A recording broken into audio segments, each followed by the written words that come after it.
Hola amigos y colegas, buenas tardes a todos.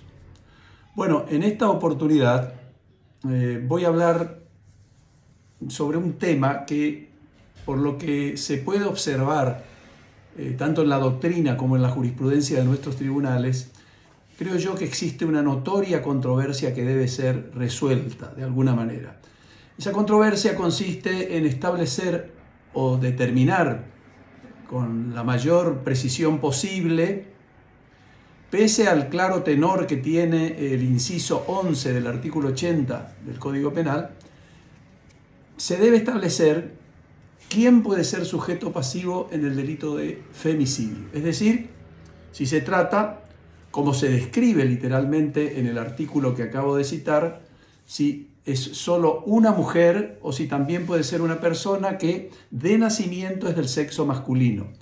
pero que se autopercibe del sexo femenino en los términos de la ley 26743 de identidad de género.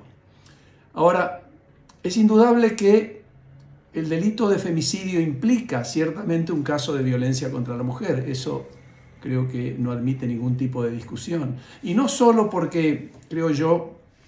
así lo exprese el propio Código Penal en el citado artículo 80.11 o en la ley 26485 de protección integral a las mujeres, entre otras normativas en vigencia en la República Argentina, sino porque se trata de un tipo de violencia extrema contra la mujer por el solo hecho de serlo, porque en definitiva es considerada por el varón agresor en determinadas circunstancias y situaciones como un sujeto carente de derechos y que no merece el respeto que se merecería toda persona en derecho por ser tal. Ahora, más allá de estas breves consideraciones que acabo de hacer, yo creo que la incógnita que plantea la problemática del sujeto pasivo se ha convertido en una suerte de acertijo que ha desatado en nuestra doctrina y jurisprudencia una discusión que al parecer aún no ha terminado, no ha finalizado. Ustedes saben que la ley 26.791, digamos en vigencia, y esto hay que recordarlo en todo momento, una ley que, digamos, se puso en vigor el 12 de diciembre de 2012. Por eso les insisto, es importante recordar esta fecha por lo que voy a decir un poquito más adelante. Introdujo en el ámbito del homicidio este inciso 11 en el artículo 80, cuyo texto castiga, recordemos, con pena perpetua la muerte de una mujer causada por un hombre mediando violencia de género. En este numeral, la reforma incorporó el delito de femicidio como una circunstancia agravante del homicidio previsto en el artículo 79 del Código Penal, describiendo un tipo que se caracteriza, desde luego, por su formulación diferenciada en función del género del sujeto activo y del sujeto pasivo. Función de género diferenciada. Por tal circunstancia, se trata de un delito especial propio que solo puede ser cometido por un varón contra una mujer. Ahora, frente a esta afirmación que acabo de hacer, yo creo que deberíamos preguntarnos, ¿es realmente esto así? ¿O el precepto penal admite también otra interpretación alternativa? Y además de esto que acabo de señalar, la reforma también incluyó en esta figura, en el precepto penal, a la violencia de género como un elemento central y definitorio del delito, para comprender todos los homicidios de mujeres perpetrados por varones que reflejan una desigualdad de poder estructural existente entre ambos colectivos. Ahora, esta figura, que estoy considerando en estos momentos, analizando, ofrece la particularidad de que solo se puede calificar de femicidio toda muerte de una mujer realizada en un contexto de género, de manera que la concurrencia de este elemento normativo central en el tipo de injusto me parece a mí que no solo es indispensable para perfeccionar la tipicidad, y esto es muy importante recordar, sino que también juega un rol relevante de mucha importancia en la determinación del sujeto pasivo, como veremos en un rato más adelante. Además, este elemento tiene una importancia decisiva en el tipo de injusto por cuanto se trata, por un lado, de un componente típico que debe ser probado en el proceso conforme a las reglas formales y generales de la prueba. Y por otro lado, conduce a sostener la idea de que no todo homicidio de una mujer es femicidio. No todo homicidio de una mujer es femicidio. El femicidio,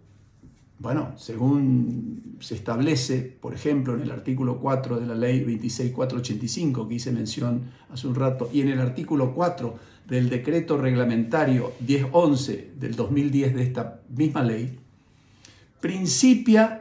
progresa y finaliza, el femicidio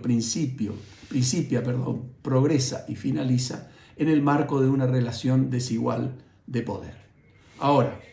esta afirmación que yo acabo de hacer, de que no todo homicidio de una mujer es femicidio,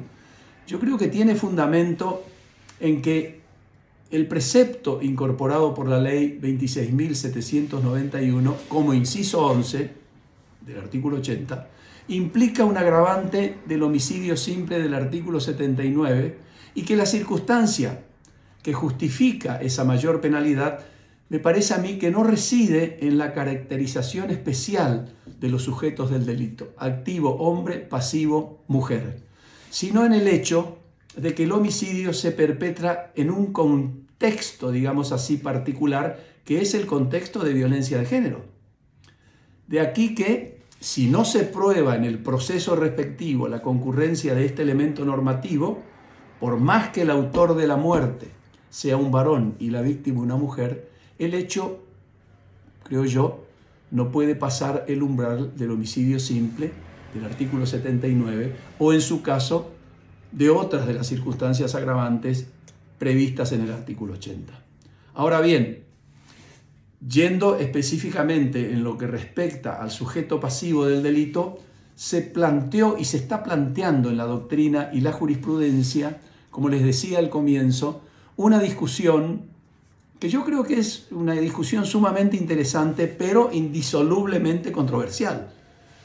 que a mi juicio debe tener una respuesta razonable en la que luzca la coherencia y no una interpretación meramente contextual que abra, por ese motivo, una, digamos, peligrosa puerta que en cierta medida ya ha sido abierta a la mayor penalidad al homicidio de personas que han adaptado su género con arreglo a los parámetros regulados en la ley 26.743 de identidad de género. Ahora, dicho de otra manera esto que acabo de señalar, el debate, en definitiva, reside en determinar si una persona, masculino, varón, de nacimiento, convertido en femenino, mujer, por reasunción de su identidad de género, puede ser sujeto pasivo de femicidio en los términos del inciso 11 del artículo 80 del Código Penal. Esta es una cuestión que en el ámbito jurisprudencial ya fue resuelta, ¿no es cierto?, afirmativamente en la causa Zacayán por el Tribunal Oral en lo Criminal y Correccional número 4 de la Capital Federal, justamente el 6 de julio de 2018. Ahora, si algunos de ustedes que me están escuchando tienen algún interés en confrontar o revisar o leer este fallo, que es muy interesante ciertamente, lo pueden ver en el dossier Travesticidio de Amancay Diana Zacayán de la Unidad Fiscal Especializada de Violencia contra las Mujeres, disponible en mpf, ministeriopúblicofiscal.gov.ar. Ahora, poco tiempo después de la reforma que introdujo el femicidio en el Código Penal en el año 2013, en el 2013, poco tiempo después, escribí un libro publicado por la editorial Alberoni de la ciudad de Córdoba, en donde sostuve una tesis diferente, una tesis restrictiva que aún la sigo sosteniendo, incluso con mayor vigor, mayor esfuerzo, mayor fuerza interpretativa, expresiva. Entonces, ¿Cuál es esa tesis? ¿Cuál es mi tesis frente a este problema? Mi tesis consiste en que un hombre autopercibido femenino en los términos de la ley de identidad de género, o sea, un varón de sexo masculino por nacimiento, que implica ciertamente un criterio biológico de cualificación, que se autopercibe femenino, mujer, que es un criterio normativo, no puede ser sujeto pasivo del delito de femicidio. No puede ser sujeto pasivo del delito de femicidio. E intentaré demostrar esta afirmación en lo que sigue de este comentario. ¿Cuáles son las razones que dan fundamento a mi tesis? Son las siguientes. En primer lugar, el femicidio del artículo 80.11 del Código Penal no implica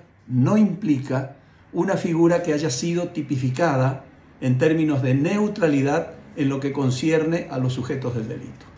El tipo de injusto es claramente diferenciado, especialmente cualificado en cuanto a los sujetos. Sujeto activo hombre, sujeto pasivo mujer. Eso dice el inciso 11 del artículo 80. En segundo lugar,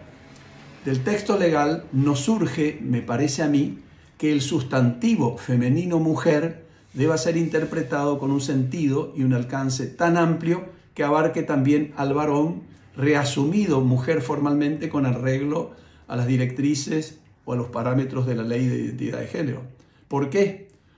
Como ya anticipara en ese libro que mencioné, que escribí, no solo no se estaría respetando el principio de legalidad que,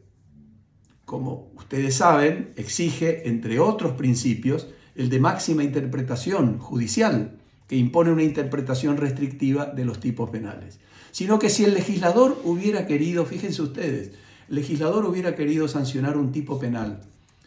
con este alcance, ¿no es cierto?, introduciendo un sujeto pasivo indiferenciado, mujer-hombre, especialmente el varón autopercibido femenino,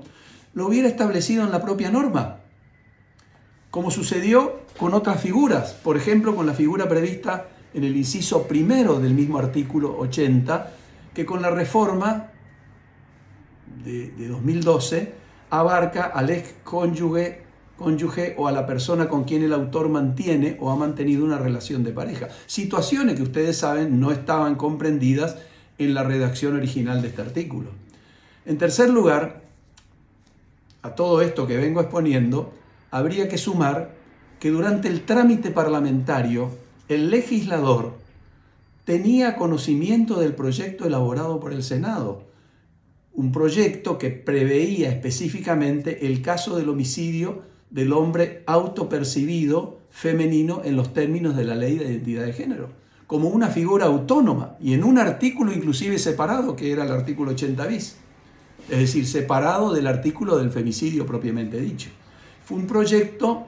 el del Senado, que como se sabe, no prosperó en diputados y finalmente se aprobó el texto original que no contemplaba, como se puede percibir ahora a simple vista, literalmente las hipótesis propuestas por el Senado.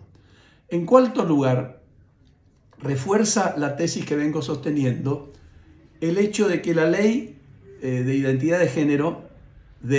atiendan esto, presten atención en esto, 23 de mayo de 2012, es anterior a la ley 26791. De incorporación del delito de femicidio al Código Penal, que fue promulgada el 11 de diciembre del 2012, lo cual indudablemente significa que el propio legislador que introdujo las agravantes del homicidio fue el mismo que sancionó la ley de identidad de género, de manera que no podía haber ignorado su existencia y olvidar que esta normativa estaba en vigencia, omitiendo respetar al mismo tiempo no solo los principios y reglas de la propia normativa sancionada por ellos mismos, sino de incluir en el artículo 80 el homicidio de una persona autopercibida femenina como circunstancia agravante, ya sea en forma autónoma, como ocurrió con el proyecto del Senado, o dentro del propio texto, precepto del inciso 11 del artículo 80, pero algo que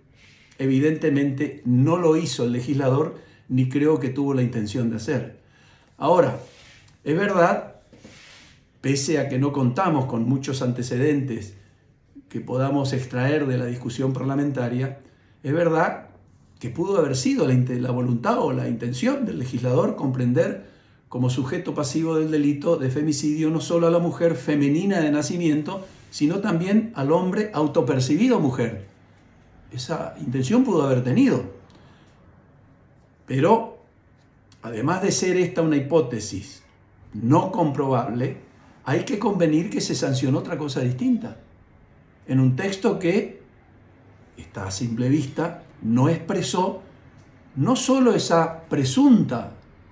voluntad legislativa, si es que ella realmente existió en algún legislador, sino que tampoco se respetó la propia ley de identidad de género, sancionada por ellos mismos con anterioridad a la reforma penal de 2012. Por lo tanto, ante situaciones de este tipo, hay que estar no a lo que pensó el legislador, sino a lo que efectivamente hizo. Por ejemplo, en la jurisprudencia, en el ámbito de la jurisprudencia, nuestra Corte Suprema tiene dicho en el fallo Bernardes, que es un fallo del 2020, dijo la Corte en este tipo de situaciones: es doctrina de la Corte que la inconsecuencia o falta de previsión del legislador no se suponen, por lo cual las leyes deben interpretarse conforme al sentido propio de las palabras, computando que los términos utilizados no son superfluos, sino que han sido empleados con algún propósito, sea de ampliar, limitar o corregir los preceptos. En este caso sería la situación en la interpretación de limitar el precepto, con la interpretación restrictiva a que hice mención hace un rato. Por lo tanto, creo yo, teniendo en cuenta que no se puede sostener que el legislador no hace las cosas bien, aunque así parezca, y por lo general no las hace, ciertamente, no se puede, me parece a mí, hacer decir a la ley lo que la ley no dice, ni interpretarla con un alcance que no tiene, si no se quiere violar el principio de legalidad en su estándar garantista de prohibición de la analogía en perjuicio del acusado. Ahora, sostener que el varón autopercibido mujer puede ser sujeto pasivo del delito implica claramente una violación del principio de legalidad. En quinto lugar, una acertada, me parece a mí, interpretación del concepto violencia de género que luce el texto legal ha sido realizada por el catedrático de la Universidad Nacional de Córdoba, el profesor Gustavo Arocena, que la hago mía en este momento, no solo porque me parece una postura correcta, sino porque refuerza la tesis negativa que vengo sosteniendo desde los tiempos de la reforma de 2012. Nos dice en este sentido el profesor de Córdoba, y les leo textualmente su postura. Importa una exteriorización de las relaciones de poder históricamente desiguales entre el varón y la mujer, que han llevado a la dominación y la discriminación de esta por parte del hombre. Que este elemento, se refiere a la violencia de género,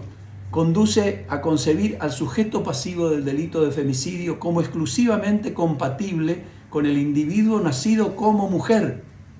pues solo ella puede ser destinatario de la violencia machista que hemos descrito. Y remata con esta conclusión: el que matare a una mujer que lo es en virtud de haber realizado la rectificación de su sexo a través del protocolo de la Ley de Identidad de Género no podrá ser reprimido en los estrictos términos de la figura del femicidio, sin perjuicio de que, finaliza el profesor Arocena, de que por cierto haya de ser reprochado por su inspiración en el odio de género, a la orientación sexual, a la identidad de género o su expresión, que son las distintas modalidades que están previstas en el inciso 4 del artículo 80 del Código Penal. Vemos así que con esta afirmación es categórica en el sentido de que el femicidio es un ilícito con sujetos activo y pasivo cualificados, por cuanto, como os decía hace un rato, solo puede cometer el delito un hombre y puede ser perpetrado únicamente en perjuicio de una mujer. Ahora, a todo esto que vengo exponiendo, yo creo que también habría que añadir que la tesis opuesta a la opinión que vengo sosteniendo, en el sentido que entiende que el agravante alcanza también al sujeto pasivo hombre autopercibido femenino, siempre que el autor, ciertamente, desde luego, sea un varón, se muestra, a mi juicio, no solo incorrecta e insatisfactoria, sino altamente peligrosa. No solamente porque también se debería aplicar tal criterio, en todo caso, extensivo al sujeto activo hombre, caso de la mujer que se autopercibe varón porque adoptó la identidad de género masculino, sino que puede conducir